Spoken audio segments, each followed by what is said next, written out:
के अंदर जाके। अब उसको 50 करने के लिए जैसे ही हम डाटा एंटर का बटन दबाएंगे PB4 के बाद हमारा खुलेगा PB5 आएगा, 5.00 आएगा, ठीक है।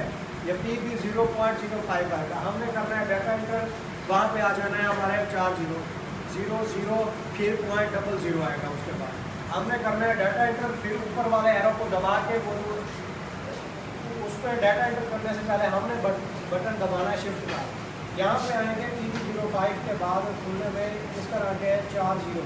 अब हमने इस वाले 0 को 5 करना है, ये है फ्रीक्वेंसी के। अब इसको 5 करने के लिए हमने बटन दबाना है शिफ्ट का, तो ये वाला 0 जो है ना बिलिंग करेगा इस तरह से। जैसे ये बिलिंग करेगा हमने क्या करना है कि इस वाले तीर से दबा के डाटा एंटर करना है। ये बोलेगा, इसको दबाएंगे, 1 आएगा, फिर 2 3 4 5 तक, 5 पर तक इसको ले जाने के बाद हमने काट देना है डाटा एंटर। फिर आएगा PB0.06। अब हमने उसको नहीं छेड़ना यहाँ पर। अब हम सीधा चले जाएंगे PB7 में, PB0.07 में। अब उसको जाके जैसे ही हम बोलेंगे ना PB7 में जाके डाटा एंटर करेंगे, वहाँ पे आएगा हमारे पास 130। हमने शिफ्ट का बटन दबा के जहाँ पे 130 आ रहा है, शिफ्ट का बटन दबा के उसका भी इसी तरह से आएगा, वो 130 ऐसे आएगा, इस तरह से आएगा, ठीक है। हमने बटन दबाना है शिफ्ट का। उसके बाद ये वाला 0, ये जो एक है ना, ये बिलिंग करना शुरू कर देगा। हमने ये ऊपर वाला जैसे ही दबाना है, इसने खुद ब खुद 150 हो जाना है, 150 से ऊपर नहीं जाता है, ठीक है। फिर हमने डाटा एंटर कर देना, वापस प्रोग्राम में आके जाना है। अब हमारी फ्रीक्वेंसी स्क्रीन पे शो होगी इस तरह से, ये इस तरह से, ठीक है।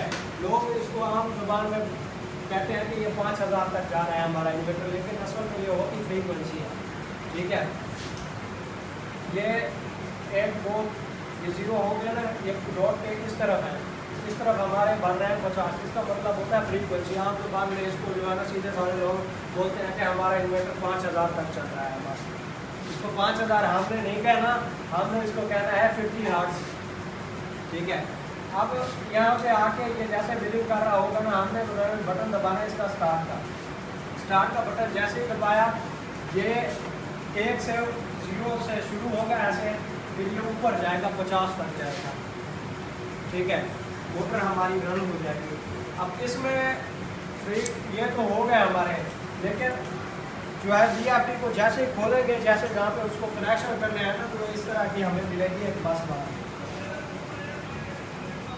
VFD के अंदर।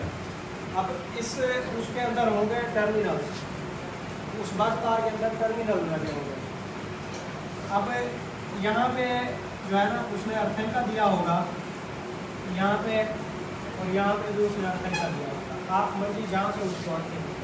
मोटर के लिए उसने U G और W रखा होगा। ये टर्मिनल है उसके 3 फेज के, ये मोटर के टर्मिनल है। अब इसके बाद आ जाता है उसका अगला हिस्सा इस तरह से।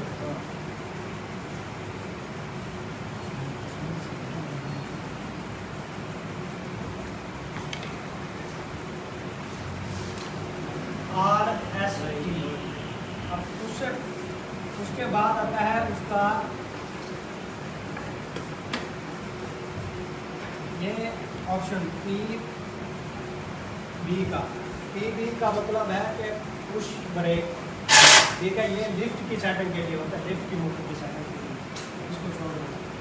अब उसका यहाँ पे आएगा पॉजिटिव और यहाँ पे आएगा नेगेटिव, या उसने PB यहाँ रखा होगा, पुश ब्रेक का यहाँ से टर्मिनल रखा होगा। ये सिर्फ इसका डिफरेंस आता है, ठीक है। ये जमा हो गया, ये हो गया माइनस। अब हमने क्या करना है कि VFD को अगर हम बिजली पे चलाना चाहते हैं ना 3 फेज के ऊपर, तो RST इस टर्मिनल को यूज करेंगे। मोटर की तारें लग जाएंगी UVW के अंदर, ठीक है।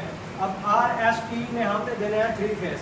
अगर हमारे पास खुदा न खास्ता 2 फेज मौजूद है, तीसरे के पीछे से LT उड़ गई है, तो हम इसको 2 फेज में भी चला सकते हैं मोटर को, ये 3 फेज पूरे करके देगा, ठीक है। अब हमने अगर इसमें जो है बिजली नहीं लगानी, तो हम इसके R और T इन दोनों में से किसी को भी पॉजिटिव और नेगेटिव के लिए यूज कर सकते हैं।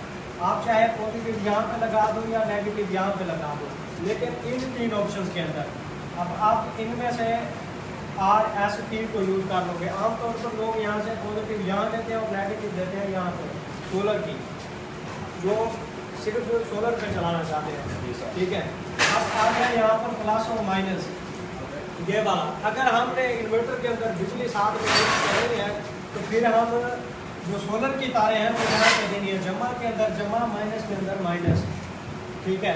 फिर हम 3 फेज बिजली देंगे यहाँ पे RS3 के अंदर, ठीक है। तो इनमें से अगर आप सोलर की तारें यहाँ पे देना चाहते हो, आपने बिजली का ऑप्शन नहीं रखना, उससे आपने शेयरिंग नहीं करवानी उसके अंदर बिजली की, तो आपने RS3 इनमें से कोई भी 2 इस्तेमाल कर सकते हैं आप सोलर के लिए, ठीक है। अगर बिजली मिक्स करना चाहते हैं तो फिर आपने यहाँ से एक इसको यूज़ करना है, एक इसको यूज़ करना है, ठीक है।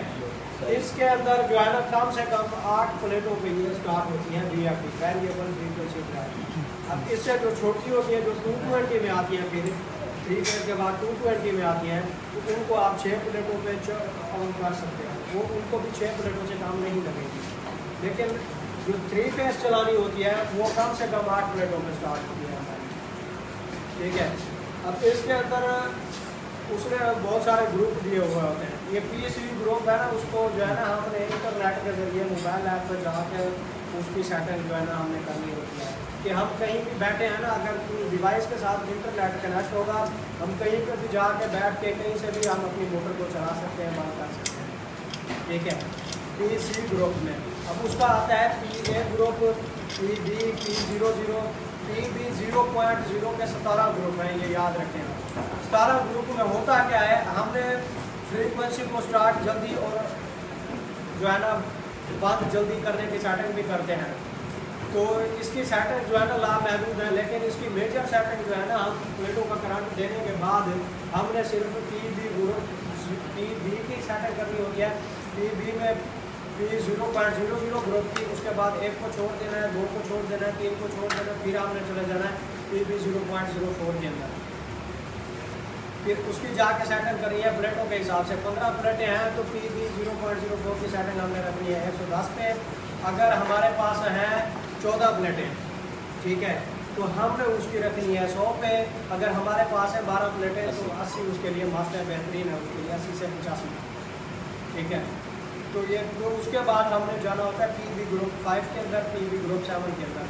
PB ग्रुप की जो हमारी मेजर सेटिंग्स होती है ना, वो है PB 0.00 की, फिर उसके बाद PB 0.04 की, फिर उसके बाद PB 0.05 की, फिर उसके बाद हमारी अगली जो होती है ना सेटिंग, वो होती है PB 7 की, ठीक है।